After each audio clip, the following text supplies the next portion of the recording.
Son las 5:23 de la mañana. Gracias por continuar con nosotros. Esto es Visión Informativa. Hay temas que son muy relevantes en la vida y creo que este es uno de ellos. Se trata de la inteligencia emocional y según la definición es la capacidad de reconocer, comprender, gestionar y utilizar las emociones propias y la de los demás. Pero ese es un simple concepto. Para entender más esto, tenemos el placer de poder presentarles desde la Ciudad de México al doctor en psicología Marco Antonio Polo. Doctor, muy buenos días. Buenos días, queridos amigos, buenos días, amigas, buenos días, Andrés. Pues saludándolos desde la Ciudad de México, desde la alcaldía de Tláhuac, y recordándoles que el día de hoy en México se conmemora la batalla de Puebla, del fuerte de Loreto y Guadalupe, de los mexicanos ante la invasión francesa. Y sí, muy importante el tema del día de hoy con referencia a la inteligencia emocional. Y quisiera iniciar comentando que hace algunos años hice un artículo relacionado con la inteligencia emocional y la vida cotidiana, porque regularmente se hablaba mucho de la inteligencia, pero solo se refería a la inteligencia intelectual. Incluso existe una medida llamada IQ, y socialmente cada vez que queremos halagar a un niño o a alguna persona, decimos, es que es muy inteligente, pero en esencia, ¿a qué se refiere esa inteligencia? Y sobre todo, hoy sabemos que la mayoría de las personas exitosas en la vida reúnen esas dos inteligencias, la inteligencia intelectual y la inteligencia emocional. ¿Por qué hice ese artículo en ese momento? La vida cotidiana, en su dinamismo, nos hemos llenado de tantas actividades que en ocasiones iniciamos el día antes de las 4 de la mañana y muchas de las veces lo concluimos pues ya entrada la noche. En el caso de los migrantes, sobre todo en el tiempo que tuve en Stanton, en el condado de Orange, pues me daba cuenta de esto. Despertábamos muy tempranos, nos dirigíamos a trabajar, pasábamos muchas horas en el trabajo y a veces cambiábamos de un trabajo a otro o teníamos que realizar algunas horas extras. De tal manera que cuando regresábamos a casa nos encontrábamos con un dinamismo propio de la familia, pero lo que nosotros queríamos era descansar. Entonces, eludíamos los problemas de casa, nos alterábamos y no sabíamos cómo manejar todo esto. ¿Y qué se daba? Que presentábamos algunos síntomas que nosotros los psicólogos lo atribuimos a la neurosis. ¿Cómo son estos síntomas o estas características? Teníamos comportamientos inadecuados en situaciones específicas, es decir, había una situación muy seria y empezábamos a salir con bromitas fuera de lugar, o era el momento del esparcimiento, de la diversión, y queríamos ser muy estrictos y muy rigurosos y con cara de palos. Queríamos que las cosas salieran de manera perfecta, pero la perfección en base a nosotros. Y quien no lo hacía, pues entonces éramos bien culpígenos y a veces les decíamos a los demás, es que por tu culpa, por no hacer las cosas como te dije, o nos volvíamos bien culpígenos pasivos, es que es por mi culpa, no sé hacer nada, soy bien pobrecito, y adoptábamos el papel de víctimas. Teníamos problemas para el cambio, nos resistíamos a cambiar y adaptarnos a los movimientos que da la vida, y regularmente lo que más se notaban eran los cambios de estado de ánimo frecuentes y sin motivo aparente. Constantemente estallábamos. Grandes problemas los queríamos hacer chiquitos, problemas chiquitos los hacíamos enormes, o en esencia a veces ni siquiera los queríamos ver. La respuesta a esta inquietante forma de vivir y la forma que nos afecta a nosotros, pero a nuestros seres queridos, incluyendo a nuestros hijos, está en la inteligencia emocional.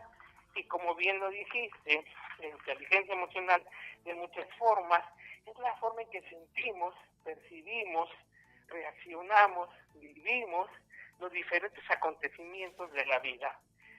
Hoy tenemos muy claro, desde hace muchos años, que existen 5 emociones básicas. Ya nos lo había dicho un psicólogo llamado Eric Verne en su teoría del análisis transaccional, la forma en que nos relacionamos con las gentes, a veces como padres, a veces como adultos, a veces como niños, que existen 5 emociones auténticas. La primera, el miedo. El objetivo es la protección, el afecto, cuyo objetivo es aprender a vincularnos, a relacionarnos, a sentir cosas bonitas. También está la tristeza, que nos permite valorar la vida, aunque en su momento pues nos hace separarnos del mundo. El enojo como una forma de defendernos ante las posibles agresiones que sentimos. Y finalmente la alegría, que es como esa gasolina de vida que nos permite seguir funcionando y nos permite divertirnos en torno a lo que está en nosotros y frente a nosotros. Para lo cual un señor en su momento hizo una obra llamada Inteligencia Emocional. Este autor, Daniel Goleman, nos plantea los siguientes puntos para los cuales nos sirve la inteligencia emocional. Y es tomar conciencia de nuestras emociones, comprender los sentimientos de los demás. También nos dice que tolerar las presiones y frustraciones que soportamos en el trabajo, acentuar nuestra capacidad de trabajar en equipo, adoptar una actitud empática y social que nos brindará mayores posibilidades de desarrollo personal, y también participar, deliberar y convivir con todos desde un ambiente armónico y en paz.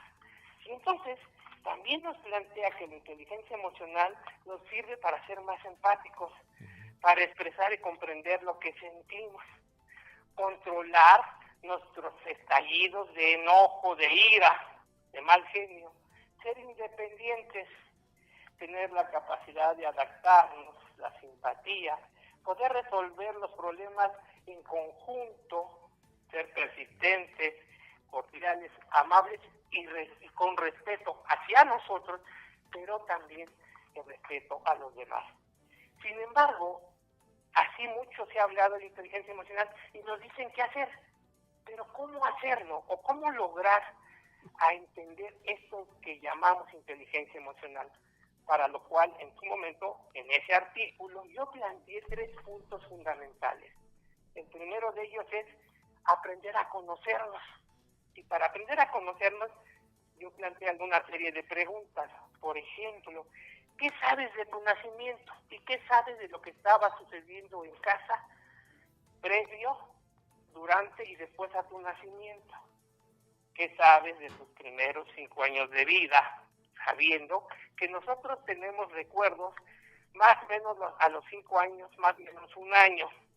¿Qué nos dicen los demás de cómo éramos cuando éramos pequeños? ¿Qué nos gustaba? ¿Qué jugábamos? ¿Qué no nos gustaba? ¿Qué sucedió si nos enfermamos? ¿Y de qué nos enfermamos? ¿Cómo recuerdo mi escuela primaria o mi escuela elemental? Mis compañeros, a mis maestros. ¿Cómo fue mi maestro de cuarto, de quinto, de sexto? O mi maestra, ¿cómo fue mi salida de 6º grado en México?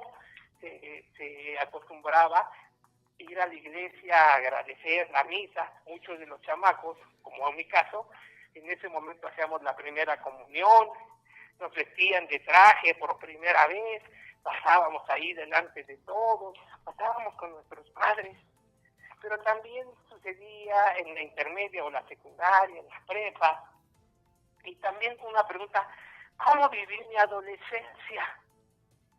¿Cómo fue mi primer enamoramiento? Incluso, ahorita los invito a que recuerden, ¿cómo fue su primer beso? ¿Con quién fue? ¿En dónde fue? ¿Qué sintieron? ¿Cuáles han sido los acontecimientos más importantes y significativos de su vida?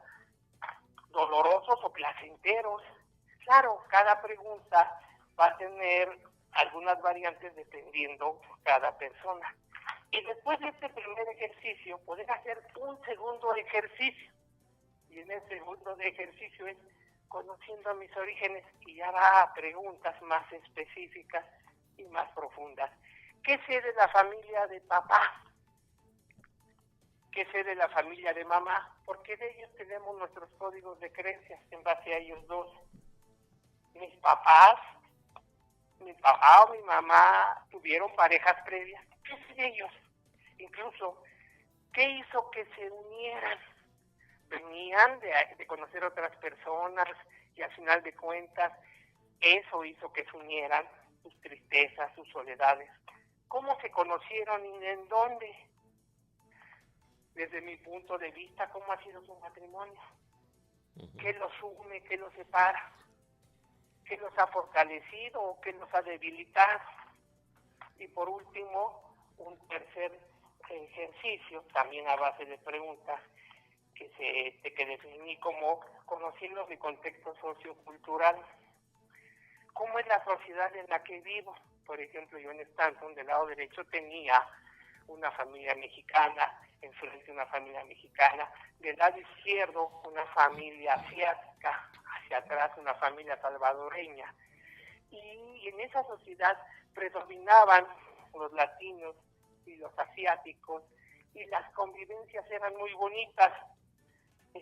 También, así como recordando la moda, en mi infancia, ¿qué canciones escuchaba? Por ejemplo, en México se habla mucho de Cri-Cri, pero yo no crecí con Cri-Cri, yo crecí con Leo Dan, crecí con Johnny Dínamo, con César Costa, con Enrique Guzmán, el rock and roll en español, y luego ya en la adolescencia vino José José, Julio Iglesias, Roberto Carlos, Napoleón, y la forma de vestir cambió, y entonces empezamos a vestir con pantalones de mezclilla, acampanados, y también con el peinado afro. Era mi sociedad. Incluso esto se puede tomar desde la comunidad, el pueblo, el barrio, la colonia, la ciudad, mi país, mi pequeño y gran país llamado México, o gran país llamado México. ¿Cómo son sus costumbres? Claro. La importancia del 1 y 2 de noviembre para nosotros, el Día de la Guadalupe. Claro, todo eso va constituyendo la inteligencia emocional. Pero yo quería hacerle una consulta, doctor. Yo entiendo el tema inteligencia emocional como algo muy moderno, al menos en mi caso, y sé que puede ser el caso de mucha gente que nos está escuchando. A veces se ha formado un problema generacional, porque para los hijos jóvenes de hoy en día es un tema muy común. Han leído mucho, saben de qué se trata y reclaman a los padres el no haber tenido inteligencia emocional para criarlos. Sin embargo, no aceptan como respuesta pues no pude tener inteligencia emocional porque no sabía siquiera que existía. Como usted lo dijo al inicio de su entrevista, solamente nos preocupamos de tener una inteligencia intelectual o tradicional, como se llamaba. Sin embargo, este término es nuevo y todavía algunas personas ya de cierta edad nos cuesta entender. ¿Es así, doctor? La inteligencia emocional tiene más de 30 años.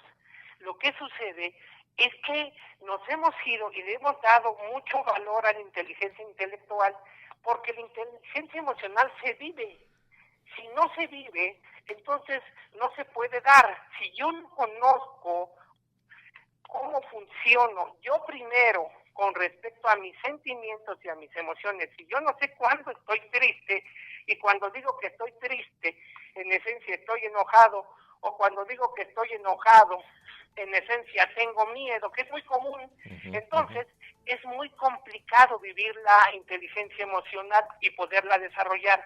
Por ese motivo, tenemos que ir a este tipo de ejercicios, porque una vez que me conozco puedo entender a los demás. Cuando yo sé cómo son los códigos de creencia de mis padres, puedo entonces entender cómo fui yo de adolescente y entonces decir, ¿qué de mis hijos se está repitiendo ahora con la intención de fortalecer lo nutritivo y hacer los cambios suficientes y necesarios para evitar lo tóxico?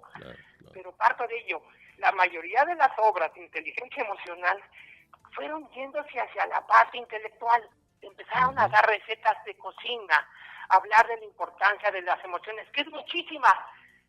Decían el qué, pero no decían cómo lograr la inteligencia emocional. Así es. Por eso estos ejercicios, y si se hacen El primero, el papá o la mamá, y se invita a los adolescentes, y entonces vamos percatándonos qué van sintiendo a partir de recordar acontecimientos y ponerle nombre a eso que van sintiendo. Entonces podemos hablar de una inteligencia emocional efectiva y real. Perfecto. Lo otro se va a pasar y se va a convertir de inteligencia emocional a inteligencia intelectual. Entonces voy a saber mucho de inteligencia emocional, pero no sé cómo se vive la inteligencia emocional. Bueno, doctor, es Esa es la cuestión. un tema apasionante, de verdad, y muy necesario para los padres de familia, sobre todo. Yo lo voy a comprometer a seguir con este tema en las próximas semanas y que nos vaya explicando poco a poco cómo llegar a tomar conciencia de nuestras emociones, cómo tener un carácter con empatía, cómo controlar el carácter principalmente y cómo poder transmitir todo eso a los hijos o a las personas que conviven con nosotros. Le agradezco mucho su tiempo, lo claro de su disertación y esperamos tenerlo pronto, doctor. Muchísimas gracias y deseándoles un excelente inicio de semana. Hasta pronto. Hasta pronto.